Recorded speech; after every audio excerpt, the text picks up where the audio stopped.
ရက်မှာရသေးတွေအားလုံးထိုင်ပြီးတော့မှအကြောင်းအရာတစ်ခုကိုဆွေးနွေးကြပါတယ်အဲ့ဒီအကြောင်းအရာကဘာလဲဆိုတော့ဘုရားရှင်ရာမရဲ့နာမည်ကဘုရားရှင်ထက်ကပို့ပြီးတော့မြင့်မြတ်ကြတယ်လို့ပြောတယ်အဲ့ဒီမှာဟနုမန်လည်းရှိပါတယ်ရသေးကြီးနာရက်ကဟနုမန်ဘက်ကိုလှည့်ပြီးတော့မှစဉ်းစားပါတယ်ဘုရားရှင်ရာမရဲ့နာမည်ကဘုရားရှင်ထက်ပိုမြင့်မြတ်ကြောင်းကိုငါတက်တည်ပြကိုပြမှဖြစ်မယ်နည်းနည်းအကြာမှာတော့ဒီအကြောင်းအရာကဆွေးနွေးပြီးသွားပါပြီရသေးတွေအားလုံးကလည်းအဲ့ဒီကနေသွားဖို့အတွက်မတည့်ရက်ခဲ့ကြပါတယ်ဟနုမန်ကြီးကလည်းအားလုံးကိုနှုတ်ဆက်ဖို့အတွက်မတည့်ရက်လိုက်ပါတယ်အဲ့ဒီအချိန်မှာနာရက်ကဟနုမန်ရှိကိုလာပြီးတော့ပြောပါတယ်နာရာယန်ဟနုမန်ကြီးရေခင်ဗျားကအရန်တော်တာပဲရသေးကြီးတွေကိုတော်တော်ပဲလေးစားတာပဲနော်အစည်းအဝေးပြီးသွားတာနဲ့ပဲခင်ဗျားကသူတို့ကိုနှုတ်ဆက်ဖို့အတွက်ဆိုပြီးမတည့်ရက်လိုက်တာပဲဒါပေမဲ့စကားတစ်ခုကိုကြားပြီးတော့မှခင်ဗျားကတမျိုးကြီးမဖြစ်ဘူးလားအဲ့ဒါကဘာစကားလဲရသေးကြီးရသေးကြီးဘာကိုပြောချင်တာလဲဆိုတာကိုရှင်းရှင်းလင်းလင်းပြောပေးပါရသေးကြီးဝိಶ್ವမitraကဘယင်တစ်ပါးဖြစ်တယ်ဘယင်တစ်ပါးဖြစ်ပြီးတော့မှရသေးအသွင်ကိုပြောင်းသွားရတော့တမျိုးကြီးပဲငါတော့ဒါကိုတိတ်မကြိုက်ဘူးဟနုမန်ကြီးကဒီစကားကိုကြားပြီးတော့မှသူဘာကိုပြောချင်လဲဆိုတာရှင်းရှင်းလင်းလင်းသိသွားခဲ့ပါတယ်ဒါကြောင့်မလို့ဟနုမန်ကြီးကရသေးအားလုံးသွားနေတာကိုလေးစားစွာနဲ့ပဲနှုတ်ဆက်ခဲ့ပါတယ်ဒါပေမဲ့လည်းရသေးကြီးဝိಶ್ವမitraသွားတဲ့အခါမှာတော့ဟနုမန်ကြီးကသူ့ကိုလောက်လည်းမချီခဲ့ပါဘူးဒါကြောင့်မလို့ရသေးကြီးကဒေါသထွက်ပြီးတော့သူ့ကိုမလေးစားရရောက်တယ်ဆိုပြီးတော့မှထင်သွားခဲ့ပါတယ်ပြီးတော့သူကအော်ပြီးတော့မှဘုရားရှင်ရာမရှိကိုသွားတယ်ပြီးတော့ပြောပါတယ်အရှင်ရာမရဲ့တာဝကဟနုမန်ကကျွန်တော်ကလွဲပြီးတခြားသူတွေအားလုံးကိုလေးစားယူတည်ခဲ့တယ်ကျွန်တော်ကိုတော့တိတိကြီးနဲ့တမင်တက်တက်ကိုမလီမစားလောက်တာသူ့တော့အဖြစ်ပေးတဲ့နဲ့ရသေးကြီးဝိಶ್ವမitraကတော့ဘုရားရှင်ရာမရဲ့ဆရာတော်ဖြစ်ပါတယ်ဟနုမန်ကလည်းအရှင်ရာမရဲ့အချစ်ဆုံးတာဝကတစ်ပါးပဲဖြစ်တယ်နှစ်ယောက်လုံးကသူ့အတွက်အယံကိုတန်ဖိုးရှိခဲ့ပါတယ်ဒါပေမဲ့လည်းကဘာပေါ်မှာဆရာဆိုတဲ့နေရာကအယံကိုတန်ဖိုးထားရတဲ့အရာပဲဖြစ်တယ်ဒါကြောင့်မလို့ဘုရားရှင်ရာမကဆရာတော်ပြောတဲ့အရာတွေကိုလက်ခံလိုက်ပါတယ်အကြာကြီးစဉ်းစားပြီးတော့မှဘုရားရှင်ရာမကဝိಶ್ವမitraကိုပြောပါတယ်ဆရာတော်ပဲပြောပါ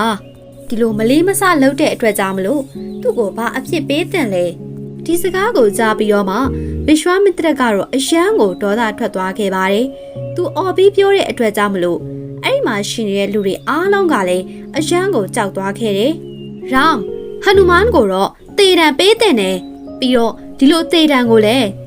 ရာမရဲ့လက်နဲ့ကိုယ်တိုင်ပဲတေတံပေးရမယ်အဲ့ဒါပဲသူ့ရဲ့အပြစ်ဟုတ်တယ်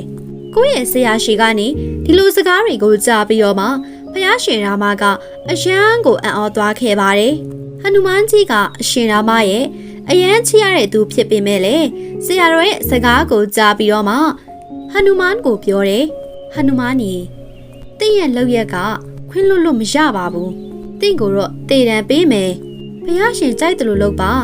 ဘုရားရှင်ရဲ့အမိန့်တော်အတိုင်းပဲဘုရားရှင်ကိုယ်တိုင်ကကျွန်တော်ကိုတတ်မယ်ဆိုတာတော့ဒါကျွန်တော်ရဲ့ကံကောင်းခြင်းပဲလေဘုရားရှင်ရာမကတော့ဆရာတော်ရဲ့စကားကိုအလေးထားဖို့အတွက်ကြောင့်မလို့ဟနုမန်ကိုတေတံပေးလိုက်ပါတယ်အဲ့ဒီချိန်မှာပဲနာရက်ကရောက်လာခဲ့တယ်နာရာယန်ဟနုမန်ကြီးတင်ကဘုရားရှင်ရာမရဲ့နာမည်တော်ကိုရွတ်ဆိုပါ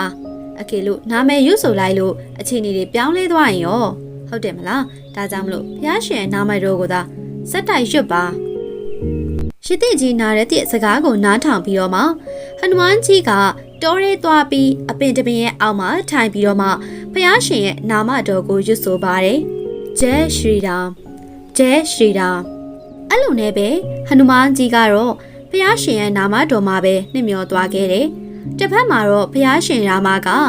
သူ့ကိုတေတံပေးဖို့အတွက်သူ့ရှိကိုရောက်လာခဲ့တယ်ကံတရားကလည်းဘလို့မှမသိပါဘူးငါရဲ့အချစ်ဆုံးတာဝကကိုအခုငါကိုယ်တိုင်ပဲတက်ရတော့မယ်အဲ့လိုနဲ့ပဲအတွေးတွေမှာဆရာတော်ကိုမလီမဆလုပ်တဲ့လောက်ရက်ကိုတတိယလာပြီးတော့မှဒေါသထွက်ပြီးအရှင်ရာမကမြားနဲ့ပြစ်လိုက်ပါတယ်ဒါပေမဲ့လည်းအဲ့ဒီမြားနဲ့ဟနုမန်ကြီးကိုလုံးဝမထိခဲ့ပါဘူးဟာဒါဘာဖြစ်တာတော့ငါရဲ့မြားတွေကဘာလို့အမှမထိတာတော့ဟနုမန်ကတော့မျက်စိမိတ်ပြီးတော့မှ ဖျားရှင်ရဲ့နာမတော်မှာပဲမျောနေပါတယ်။ဖျားရှင်ရာမကတော့တကိုးရှိရဲ့အများတွေနဲ့ပြစ်ခဲ့ပါတယ်။ဒါပေမဲ့လည်းဟနုမန်ကြီးကဘာမှကိုမဖြစ်ခဲ့ပါဘူး။ဖျားရှင်ရာမကအံ့ဩပြီးတော့ပြောပါတယ်။ဘလို့ပဲဖြစ်ပါစေ။ငါကတော့မင်းကိုတေတံပေးကိုပေးမှာငါရဲ့ဆရာတော်ကိုပေးထားတဲ့ဂရီကိုငါတီမပဲဖြစ်မယ်။အဲ့လိုပြောပြီးတော့မှ Brahmaster ဆိုတဲ့လက်နက်ကိုထုတ်ပြီးတော့မှအဲ့ဒါနဲ့ပဲပြစ်လိုက်ပါတယ်။အဲ့ဒီအချိန်မှာပဲတခြားဝရမှာရှိတဲ့အရာတွေအားလုံးကပြောင်းလဲလာခဲ့တယ်။လျှက်စီးတွေလက်တယ်၊မိုးကြိုးတွေပြစ်တယ်။မီးတောင်တွေပေါက်ကွဲတယ်။ခြေလိုင်းတွေအကြီးကြီးလာတယ်။တောင်ပေါ်ကနေကြောက်တုံးတွေကျတယ်။တောထဲမှာလည်းတောမီတွေလောင်နေ။တရှိတတဝါတွေတရိษံတွေအားလုံးကကိုယ့်တက်ကိုကဲဖို့အတွက်ထွက်ပြေးကြတယ်။ဒါပေမဲ့လေဖျားရှင်ရဲ့နာမတော်ကိုရွတ်နေတဲ့ဟနုမန်ကြီးကတော့ဖျားရှင်ရဲ့နာမထဲမှာပဲမျောနေခဲ့ပါတယ်။ဖျားရှင်ရဲ့နာမတော်ကဟနုမန်ကြီးကိုကာကွယ်ပေးထားသလိုဖြစ်နေခဲ့တယ်။ဒီအကြောင်းအရာတွေကိုကြည့်ပြီးတော့မှယတိကြီးနာရတ်ကဝိရွှာမစ်တရရှိသွားပြီးတော့မှအကြောင်းအရာတွေအားလုံးကိုပြောပြလိုက်ပါတယ်။အဲဒီအချိန်မှာဝိရွှာမစ်တရကလည်းဖျားရှင်ရာမရှိကိုရှောက်လာခဲ့တယ်။ပြီးတော့သူတောင်းထားတဲ့ဂရိကိုလည်းပြတ်ဆိုလိုက်တယ်။အဲ့လိုနဲ့ပဲယတိကြီးနာရတ်ကဖျားရှင်ရဲ့နာမတော်ကဖျားရှင်ထက်တောင်မှပိုပြီးအစွမ်းရှိရဲဆိုတဲ့အကြောင်းအရာကိုသက်သေပြလိုက်ပါတယ်။ဒါကြောင့်မလို့ဒီဗီဒီယိုလေးကိုကြည့်ခြင်းအပြင်ဖျားရှင်ရဲ့နာမတော်ကဘလောက်ထိတောင်မြင့်မြတ်လဲဆိုတာကိုသိနိုင်ပါတယ်။ဗီဒီယိုလေးကိုအဆုံးထိနားထောင်ပေးတဲ့အတွက်အားလုံးကိုအထူးပဲကျေးဇူးတင်ရှိပါတယ်။